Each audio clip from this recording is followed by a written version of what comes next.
നമസ്കാരം. നമ്മുടെ ടയോട്ടയുടെ വണ്ടിയാണ് ഇത്. ടയോട്ടയ്ക്ക് മാത്രമല്ല, മാരുതിയുടെയും കുറേ വണ്ടികളുണ്ട്. ഇപ്പോൾ പുതിയതായിട്ട് ഇറങ്ങുന്ന വണ്ടികൾക്കൊക്കെ റിവേഴ്സ് ലൈറ്റ് ഒരെണ്ണം മതി എന്നാണ് അവർ കമ്പനി പറയുന്നുണ്ടോ. ഒറ്റ ലൈറ്റേ ഉള്ളൂ. അത്യാവശ്യം ഇത്രയും വെട്ടം കിട്ടും. ഇപ്പോൾ വീട്ടിൽ വേറെ വെട്ടമുള്ളതുകൊണ്ടാണ് നമുക്ക് കാണാൻ പറ്റുന്നത്.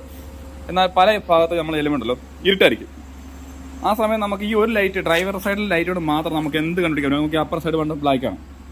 ആ സൈഡിൽ ഇപ്പോൾ വീട്ടിൽ വെട്ടം ഇല്ലെന്നുണ്ടെങ്കിൽ നമുക്കത് എന്നും കാണത്തില്ല. ബ്രേക്ക് കിട്ടിയോ ഫോറിൻ്റെക്ക് ഇട്ടൊക്കെയാണ് നമ്മൾ ചിലപ്പോൾ ചില വണ്ടികൾ അഡ്ജസ്റ്റ് ചെയ്യുന്നത്. മാരുതിയുടെ വണ്ടികളുണ്ട്, ഫോക്സ് വാഗൺ വണ്ടികളുണ്ട്, എല്ലാം അങ്ങനെയാണ്. ഇവിടെ ലൈറ്റിൻ്റെ പോയിന്റ് ഉണ്ട്. എന്തുകൊണ്ട് ഇതിനകത്തൊരു ബൾബ് കൊടുത്താൽ കറണ്ട് ചാർജ് വല്ലതും കൂടുമോ അതോ മറ്റെന്തെങ്കിലും വിഷയമാണോ? MVD എന്തിനാണ് ഇതിനൊക്കെ സപ്പോർട്ട് ചെയ്യുന്നത് എന്നാണ് നമ്മളറിയുന്നത്. ഇത് മോട്ടോർ വകുപ്പ് ഇത്തരം സാധനങ്ങൾ കൂടെ നമ്മൾ ഡ്രൈവറിന് വിഷനല്ലേ വേണ്ടുന്നേ. വണ്ടി റിവേഴ്സ് എടുക്കുമ്പോൾ പൊട്ട് കുറേ എന്തെങ്കിലും ഉണ്ടെങ്കിൽ കാണണ്ടേ. ഈ ലെഫ്റ്റ് സൈഡിൽ നിന്ന് എങ്ങനെ കാണും? അത് അറിയാനൊന്ന് പറഞ്ഞു തരണേ. ഓക്കെ, അപ്പോൾ ഇത് നമുക്ക് അറിയത്തില്ല, അതുകൊണ്ട് നിങ്ങളോട് ചോദിക്കുന്നത്. ഓക്കെ.